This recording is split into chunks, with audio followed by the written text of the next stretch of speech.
сабағымыздың тақырыбы Мұхтар Шаханов, оның өмірі мен шығармашылығы. Сабағымыздың мақсаты Мұхтар Шахановтың өмірі мен шығармашылығына кеңінен түсінік бере отырып, отырар шығармасындағы кейіпкерлерге мінездеме беру, өлеңнің идеясы мен мазмұнын ашу құрылысына талдау жасау.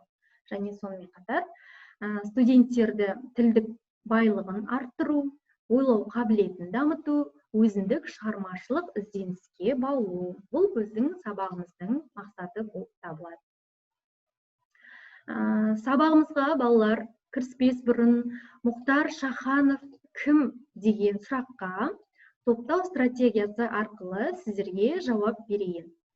Мұхтар Шаханов 1942 жылы Оңтүстік Қазақстан облысында, яғни қазіргі Шымкентте, Ленгір ауданында дүниеге келген екен. 1942 жылы 7 жылдық мектепті бітірген, тракторшы болған, заводта бетоншы болған, және сонымен қатар газеттерде корректорлық, тілшілік, сонымен қатар бас редакторлық қызмет атқарған екен.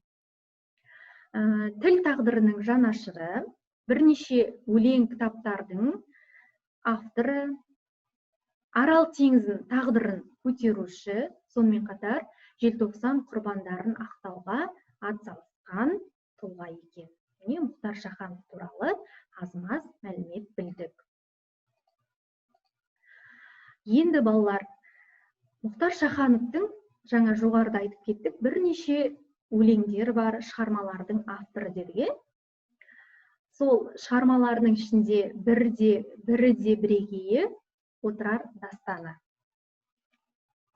Ең бірінші дастанға тоқталмас бұрын отырар өмірі туралы айтып кетеге, тарихқа көз жүгіртейік.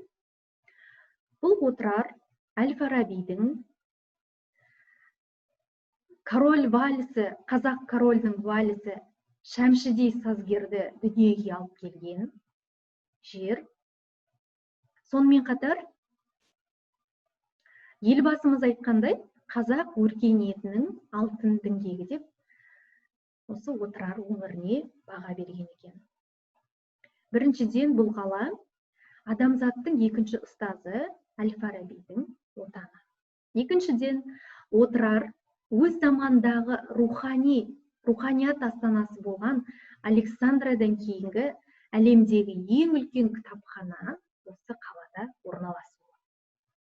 Үшіншіден, отырар өзінің қаһарман қорғаушыларымен өшпес даңққа бөленген батырлықтың, отансүйгіштіктің теңдесі жоқ үлгісіне айналған қала.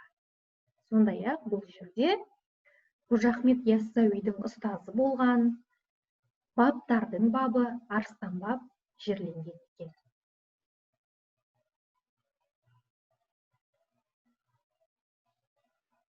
Келесі, отырар туралы не білеміз? Жаңа айттық, жоғарыда. Бұл ірі қала, орта ғасырдан бері келе жатқан. Ол тарихта Тұрарбан, Тұрбан, Фараб деп аталады. Отырар 5-15 ғасырлардағы Арал бойындағы көшпелі тайпалармен сауда жасайтын орталық болған. Кейбір зерттеушілердің пікірінше, қалада сол кезде әлемдегі аса ірі кітапхана және көптеген мешіт медреселер болған. 1219 жылы күзде моңғол әскерлері отырарға жетті. Моңғол шапқыншылығы салдарынан отырар қиратылып, қала тұрғындары қырғынға ұшырады.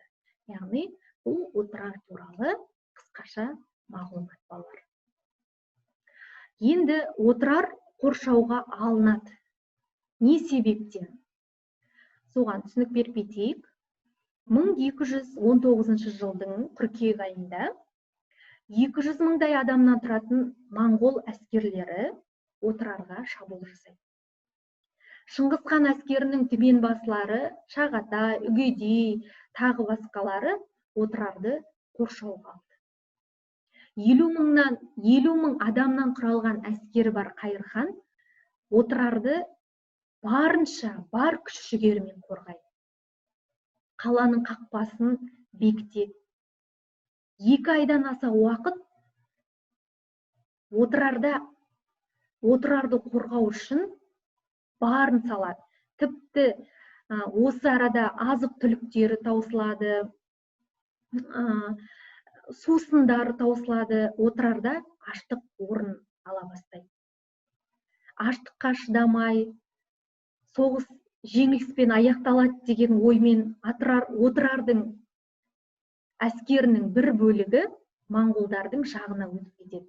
Яғни Хорезм Шах Мұхаммед болса, өзінің 400 000 әскері бола тұра қол ұшын бермейді.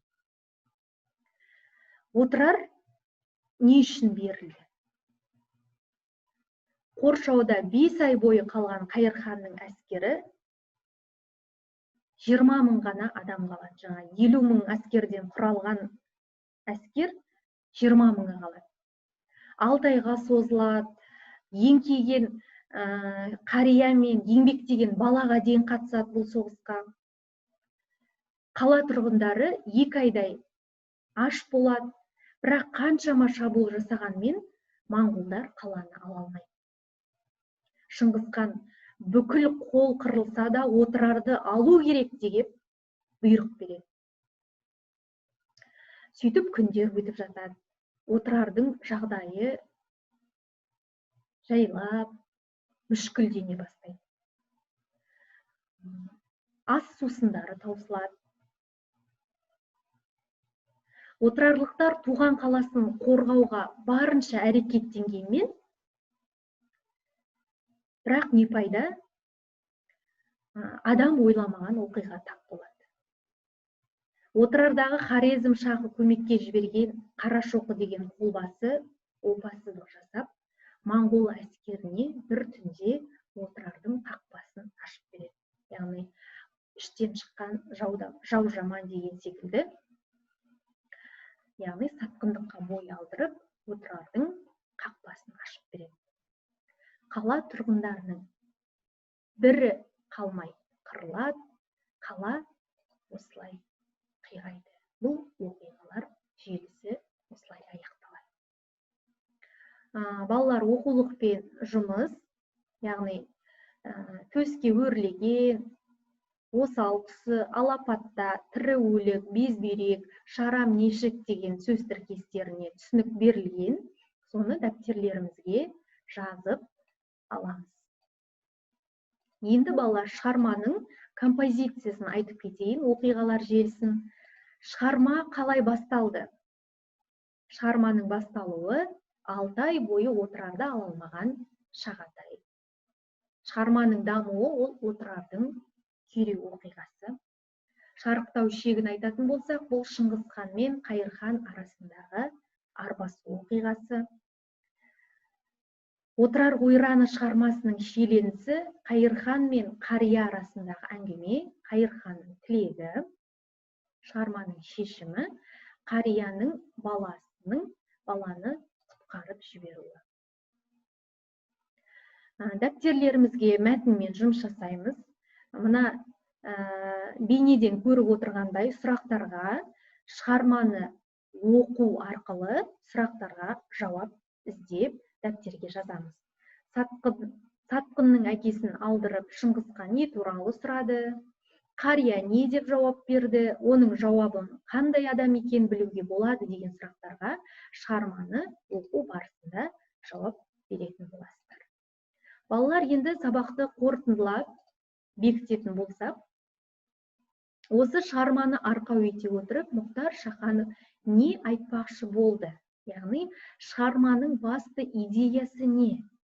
Мұхтар Шаханов не айтқысы келді дейтін болсақ, ең әуелі еліне қастандық жасамау керектігі, отанды аяққа таптамау, халқына қиянат жасамау, елін жерін сүйетін азамат болу, бұл шығарманың негізгі идеясы, айтпақ болған ойы.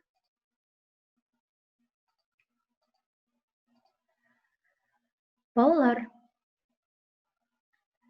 естеріңізге сақтаңыздар, мен мынадай мәліметтер айтып кетемін қазір. Отырарда әлемнің 7 кереметінің бірі Александриядан кейінгі екінші кітапхана болған. Екінші Аристотель, Әл-Фараби осы қаладан шыққан.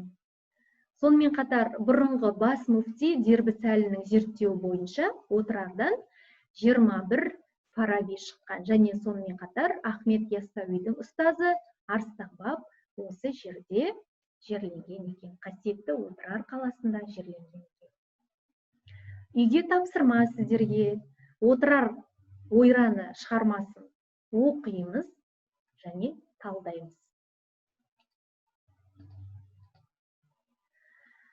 Балалар, қазір қоғамдағы ахуалды білесіздер. Қазіргі таңда қолымызға қару алмай-ақ отанымызды үйде отырып қорғау мүмкіндігі бар. Осы ғана қарапайым ғана миссияны бәріміз орындап үйде болайық. Сабақ аяқталды. Тыңдағандарыңызға рахмет.